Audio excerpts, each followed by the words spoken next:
Brought to you in association with Grendel Press. This is Werewolf the Podcast, a serial killer drama.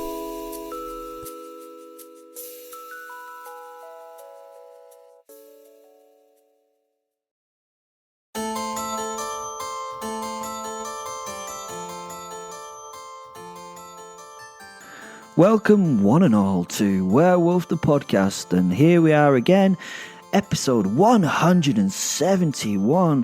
When is this going to end, you may ask? I don't know. I really don't. We're in medieval times for the last part of our dragon story. If you'd like to support the show, do so. There's loads of ways you can do it. You can come and join the Facebook group. You can go to X and find us there as the Werewolf Story, and on Instagram and other things. It's so exciting. You can also follow us, and you can share us, and you can comment on us, and you can say whatever you want. We don't mind. You know, you might hate us, you might like us, you might love us, but you know what? We always love you. I killed that dragon. I won that fated fleece.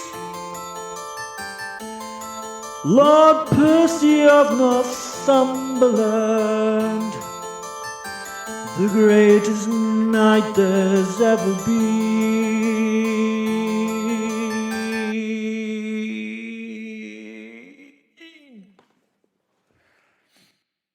Eyes of fire looked into eyes full of fear. We stood, Fen and I, looking at the cowering Count, caught on his throne-like chair. He was now not the brave man of a few moments ago.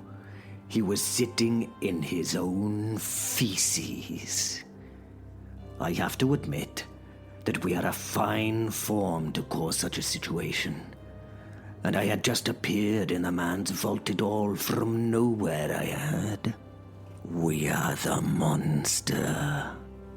Fenrir, my wolf soul posit, and I have become the beast. There are times when it is sadly necessary to release us into the world, and this was one of those beastly times. The court had run from their positions around the Count at my appearance. His entire retinue had left him. The Count had no one to count upon now. No one! His crossbowmen had run, and his men had run. Only 3 knights in his company were still left at his side, but it looked like they would rather be anywhere else than here today. And who can blame them? For death itself gazed upon them in a blind fury. They had no idea if they wanted to have their hands on their swords or not. Fear rolled off them, and that fear was almost as pervasive to my nose as was the shit in the Lord's breeches. Gervais drunkenly clambered from below the table to my left. As he dragged himself to his feet, he smiled at the Count, whose eyes flashed towards him. Gervais nodded at the man as he placed his empty cup on the table and looked around him for something to fill it with. Gervais had hidden upon my appearance, not from fear, but from knowledge that the world, with me as my werewolf in it, is a messy world. He was well aware that parts of people and people's parts tend to fly about when the wolf does his work. After belching loudly and dusting himself down, he let his eyes wander the tabletop in search of something. On finding a large wine jug, he hefted it to find it full and smiled deeply at this. Most everything else on the table was broken or cast aside willy-nilly. On finding the jug, he took on the aspect of a naughty child as he threw his cup over his shoulder with a grin. It smashed with a satisfying sound. He faked a wince, giggled at the sound, and took several large gulps from the vessel he held until satisfied. He was a one for the wine, was our Gervais. He said in appreciation of his sup. I have to say, it's fine wine, my fine fellow, He said, speaking to the Count as he paused for another drink. Well, you did serve fine wine before. This night, this night's brought that night. He said, this time with a bit of sadness in his tone, shaking his head in disappointment and pointing towards us as the Wolfman. But I hasten to add, hasten to add, I did warn you. He announced to the silent room before wiping his mouth on his sleeve. I don't know why. Why does no one ever believe me? Is it because I drink a little bit? He asked the Count candidly. The Count was looking at him open-mouthed as he talked, not really knowing what was going on. This conversation seemed somewhat strange with the gigantic black beast standing over him. You definitely don't want to upset our William here, do you? He reminded, and drank again. That's a bloody fine vintage you have there. Anyway, what? You don't want to piss off our William, do you? You just do not, because this kind of thing happens, and then by the grace of God and all his angels, the perpetrator's world becomes extremely, complicated. Complicated, yes. He laughed at what he thought was his own wit. Yes. Complicated is a very good description of what happens. He moved around the table he'd been standing at and came forward to join me with the Count at the dais. He took his time. He enjoyed taking his time, and it did nothing to reduce the tension in the situation. At the Count's table, he paused and smiled. His nostrils suddenly flared at the smell of shit as it struck him. So he covered his nose with a nod at the Count and stepped away a couple of yards before turning back to him to continue his monologue. Holding his snout, he wafted the air with the jug-filled hand, slightly slopping its contained wine. It ran down the sides of the earthenware vessel where it joined the puddles of red sticky fluid that had already stained the floor and wet his boots. Oh, don't be concerned about that, he told the Count. The Count looked puzzled at this remark and the dripping wine. I mean, the, shitting yourself thing. I've been known to do shit myself when I'm drunk, to be honest. He seemed to consider this for a second. After the fourth or fifth time, it sort of, sadly becomes kind of, normal. He told the man, trying to reassure the dirtied lord.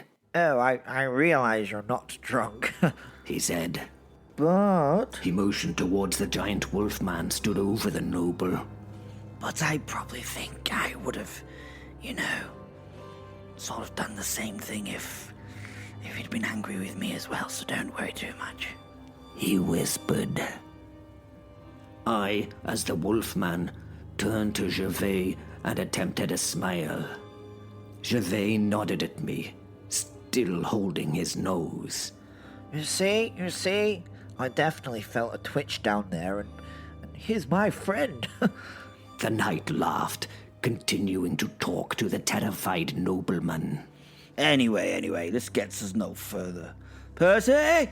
Gervais shouted at a turned-over table which had once seated the mighty, renowned Lord of Northumberland himself. Nothing happened. Percy! He repeated, a little more tersely. Percy leapt to his feet behind the table as though he'd been standing there all along and not hiding at all. Yes, Gervais, how can I help you? The man said, guilt oozing from him. Have you checked the room and its perimeter to make sure we are secure in here, Percy? Gervais asked the man, although he knew for sure that he'd been hiding and probably had his eyes closed the whole time as he did so. The confused Percy scratched his head and looked around the room briefly. Yes, Gervais? He said, with no actual conviction of it being true. Oh, good, Percy. It's good to know that we have the Lord of Northumberland here to protect us. Do you have the beautiful Em in your safe hands, protecting her from all these dangers in this place? Only a brave knight as yourself could do that, sir. Percy looked to his left and then to his right. Em was not there, so he opened his mouth to tell Gervais no, when Welly popped up next to him, holding the girl. He does, sir? Affirmed Welly. Percy looked at the boy, utterly bewildered.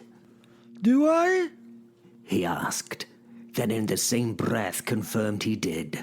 Oh, yes, of course I do, by all that is good.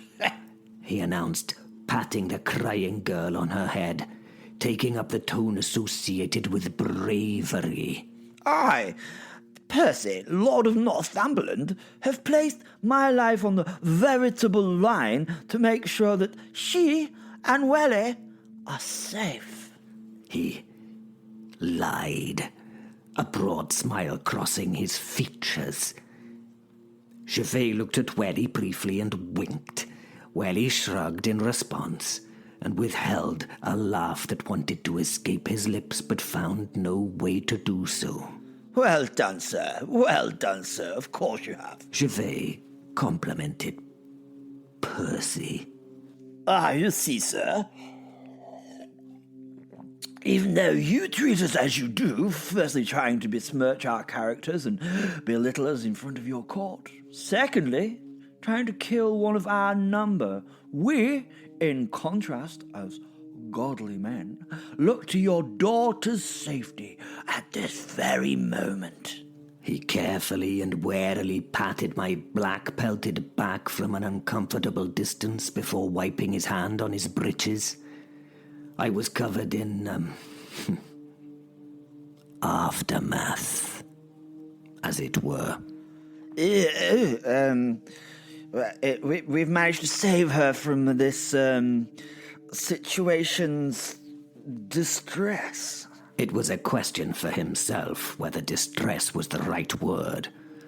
Distress certainly did not seem enough for what had happened. Saving her in this moment of, He paused and studied the ceiling, thinking. No, distress won't do. In this moment of, He struggled for the words he wanted. Percy, you're the poet. He said as he turned to Percy with hope.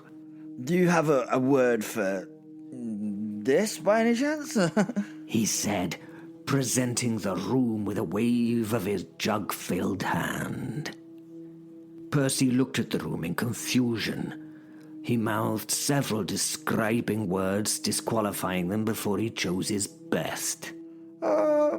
This shit? He eventually chose.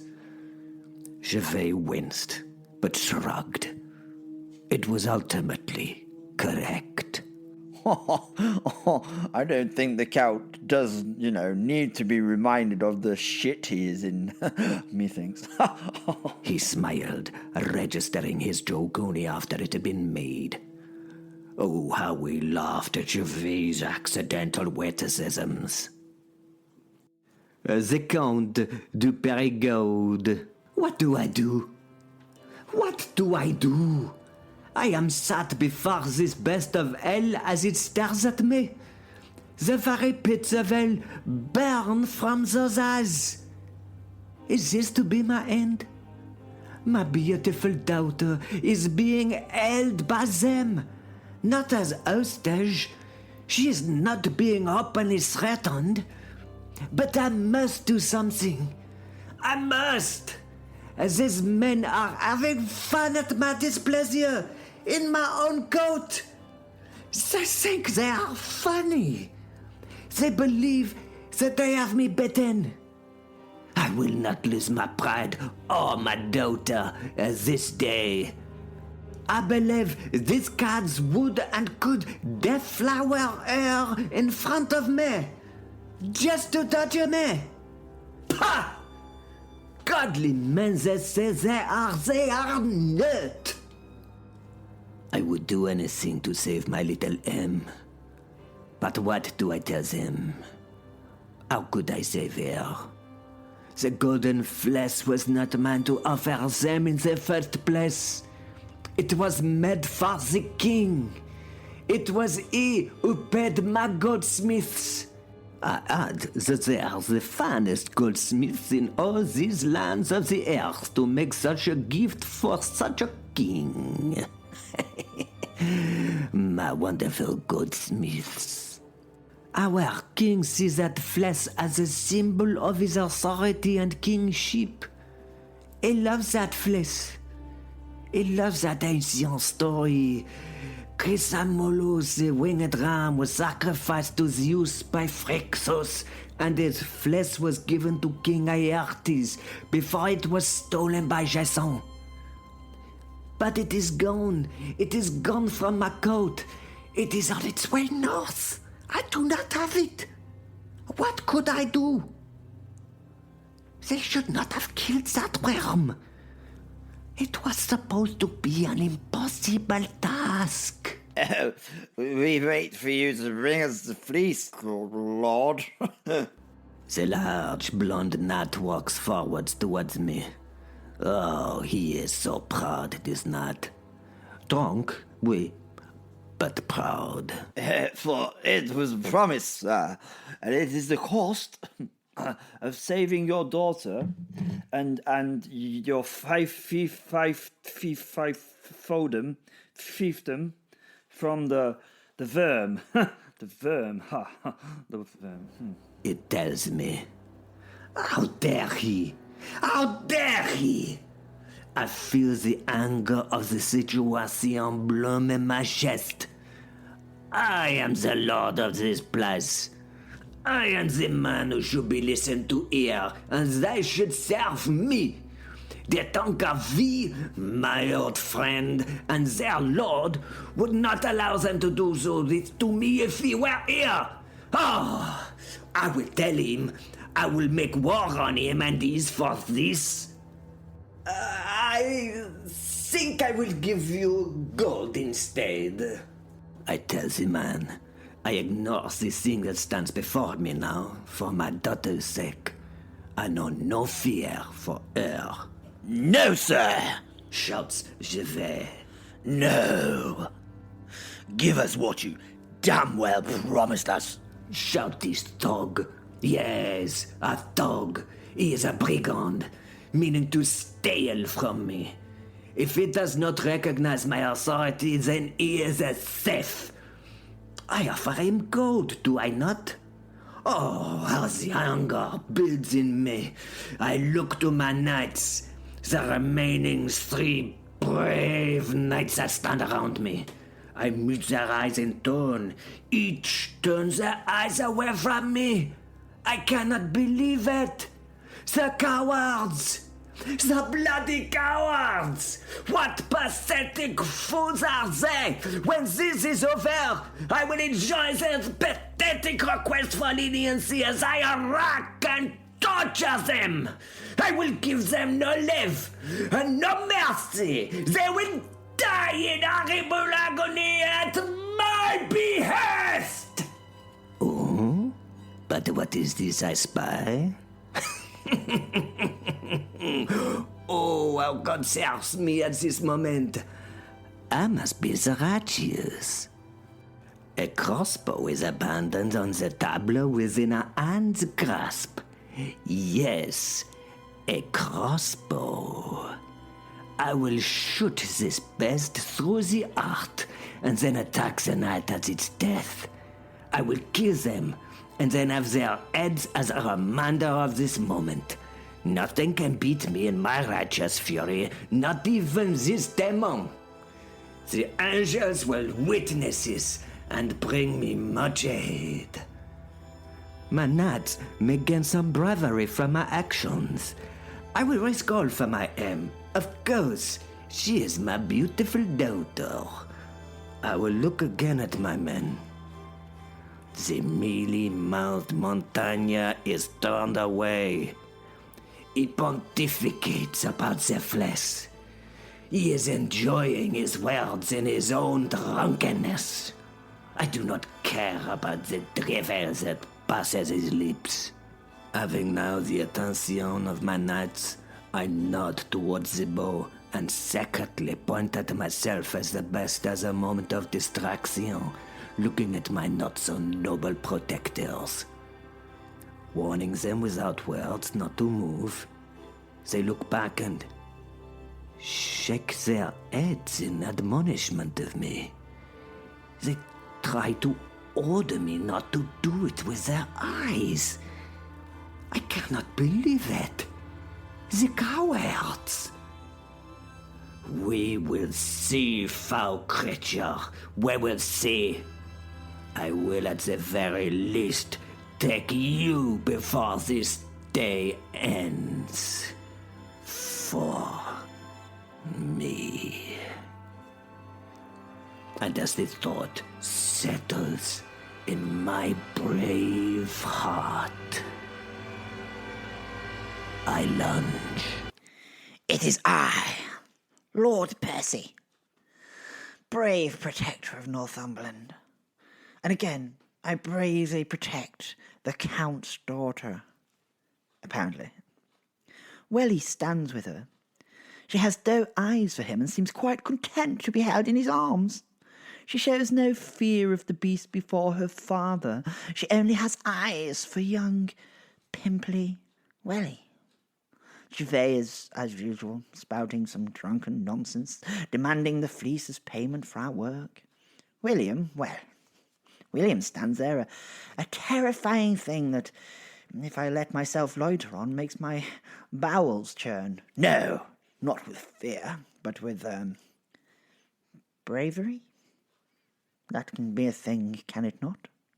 Bowel-churning bravery. The Count suddenly lunges.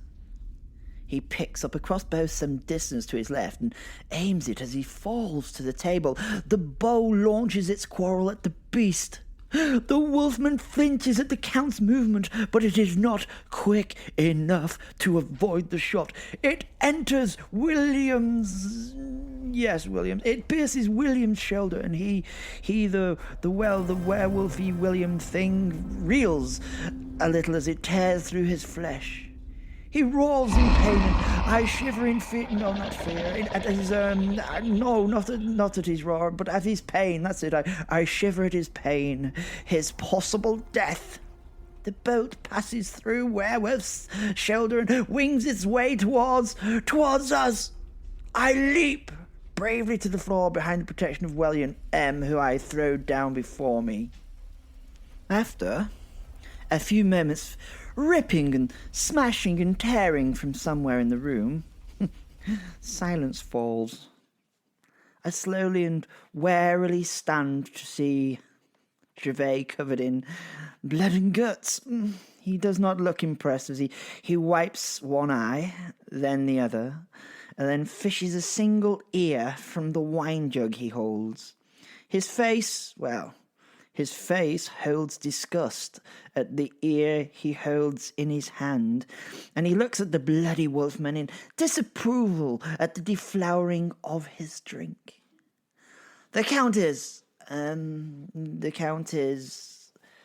over there, and there is a bit of him over there, and in fact it is hard to separate him from the parts of his knights that cover the tables over there, the tables over there, the walls, the sconces, and the most unhappy Gervais.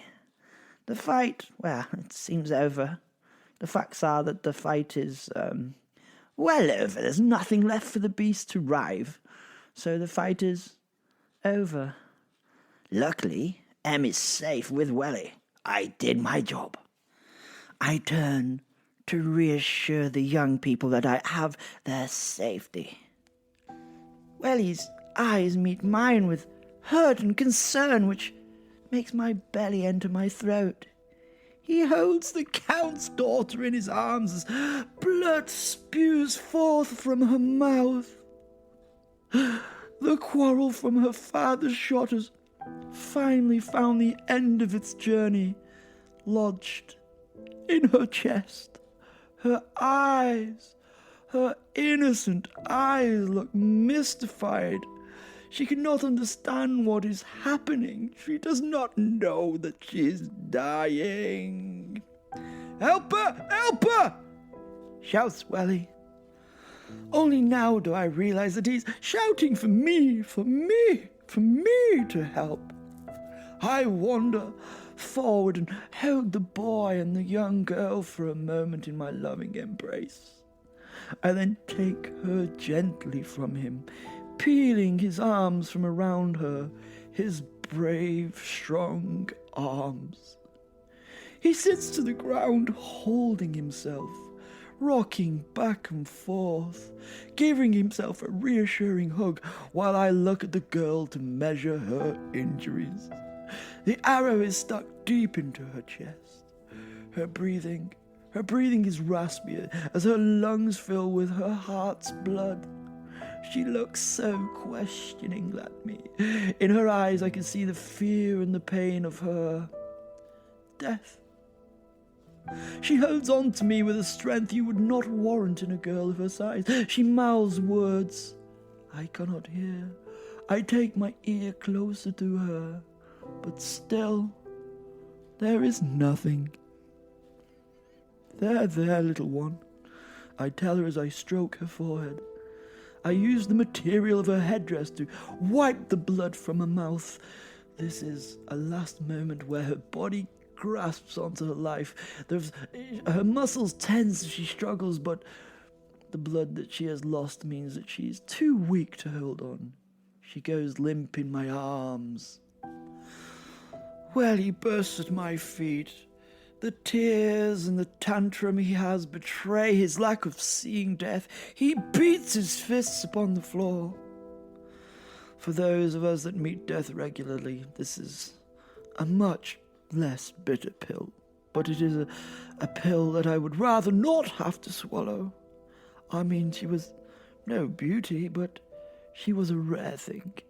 She was loved and cherished by a proud father, more than many were. More than I ever was. My father despises me.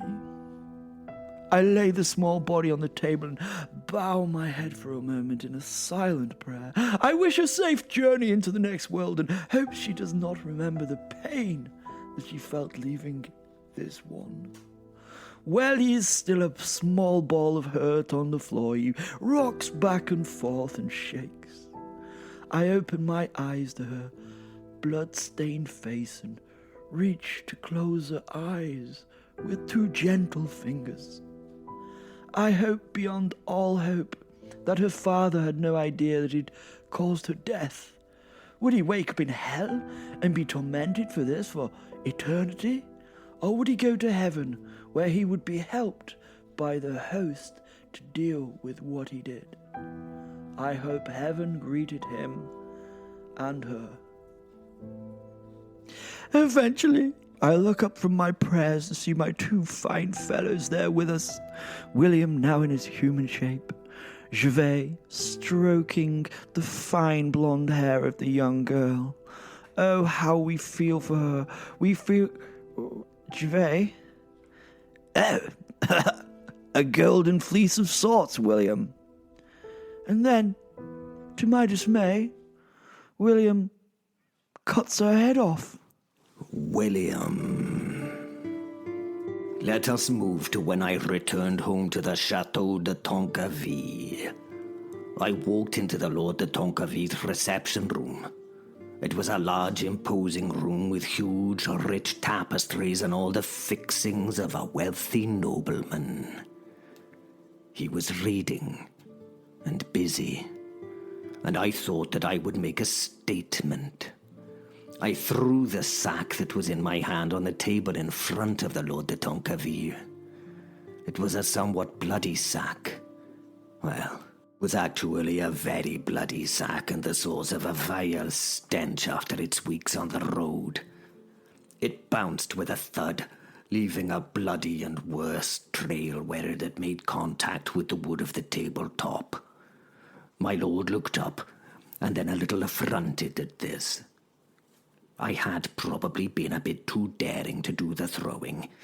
It seemed like an impressive manner of bringing him up the news, but, well... For God's sakes, Will, what is this? Asked de Tonqueville.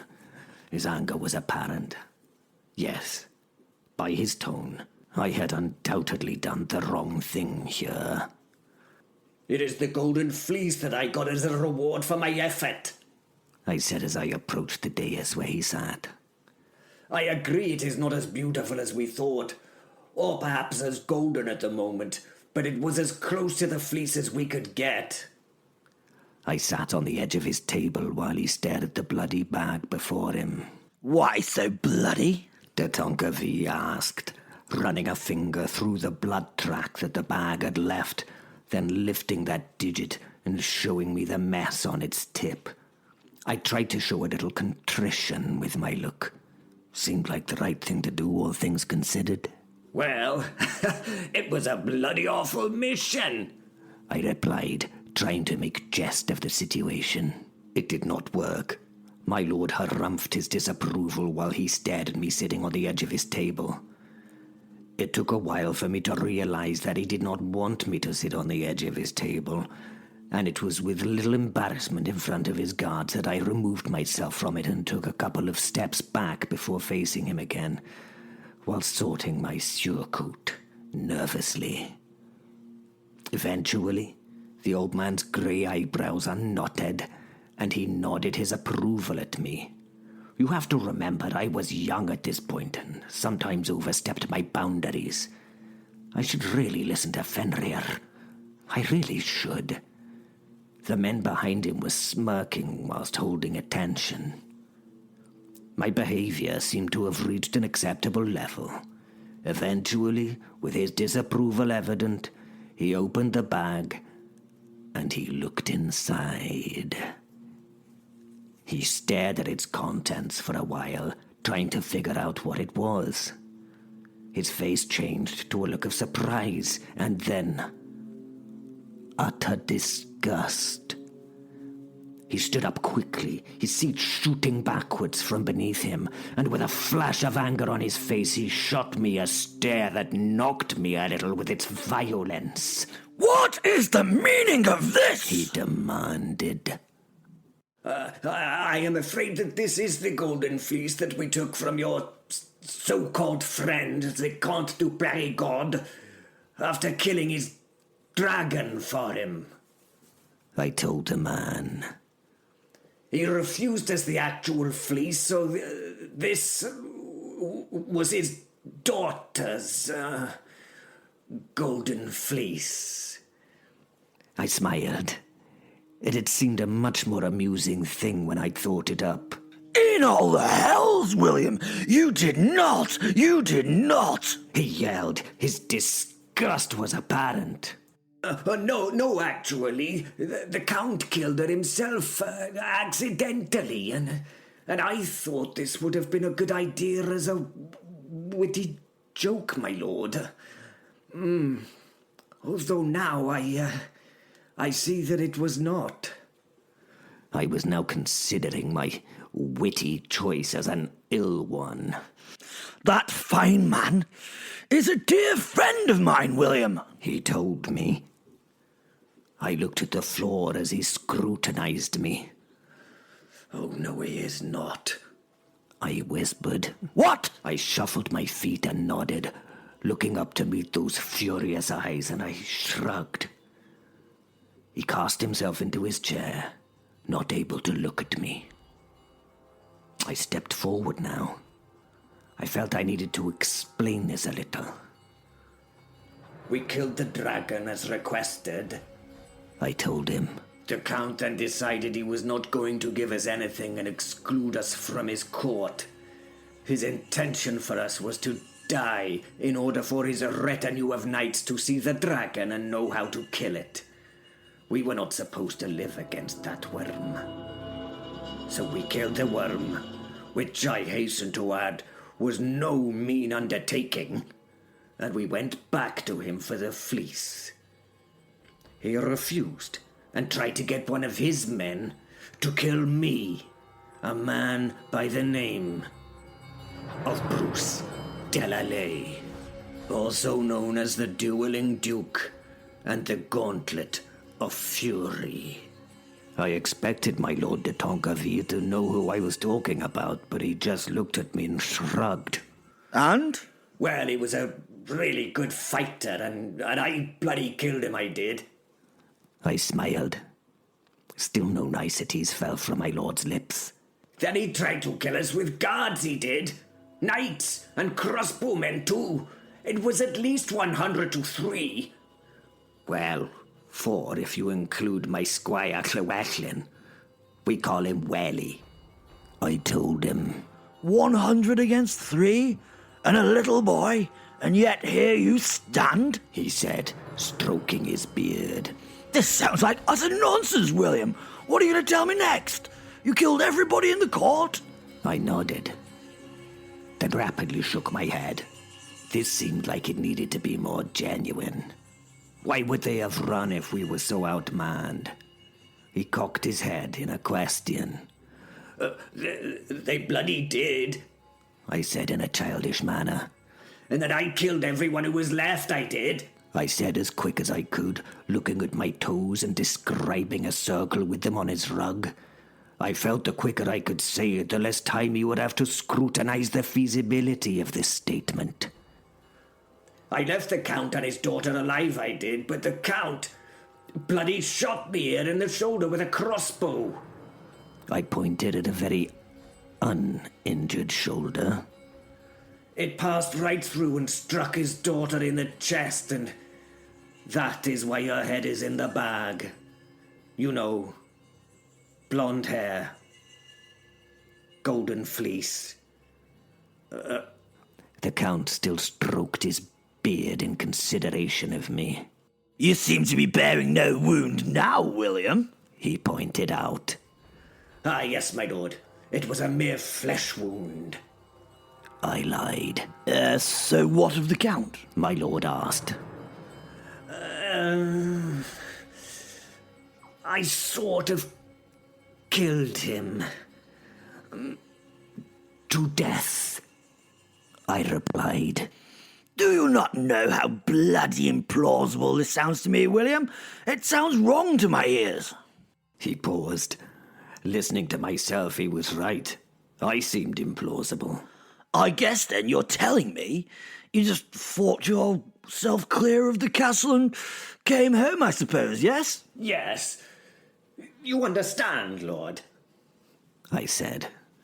And I suppose you did it all as this bloody demon wolf thing that I heard you become? He asked. A light was in his eyes. A light of knowing. How in heaven did everyone know that I was blessed in this way? Fenrir and I had hidden it so well throughout our years. Would I lie? Again, I felt embarrassed as I looked at the floor, slightly annoyed at my lack of knowing. Yes? I admitted. I need you to answer me truly. Are you an unholy thing, William? The question was sincere and crucial to the man. He leaned forward and held my eyes. If I looked away in answer, it would be done. I would be done. I would be lost. And so, I held his gaze, I did. This was the most important answer I could ever give. We, my angel and I, are trying to be the most devout beings we can be, my lord. We may fail at times, but no more than any other man, I said, holding his eye. He held mine. It was a while as he looked into me in consideration. Finally, he nodded, and that was it. A simple nod that gave me all the knowledge, all the acceptance that was needed. Then sit with me, William. More wine, He commanded. And with that, the chapter was done.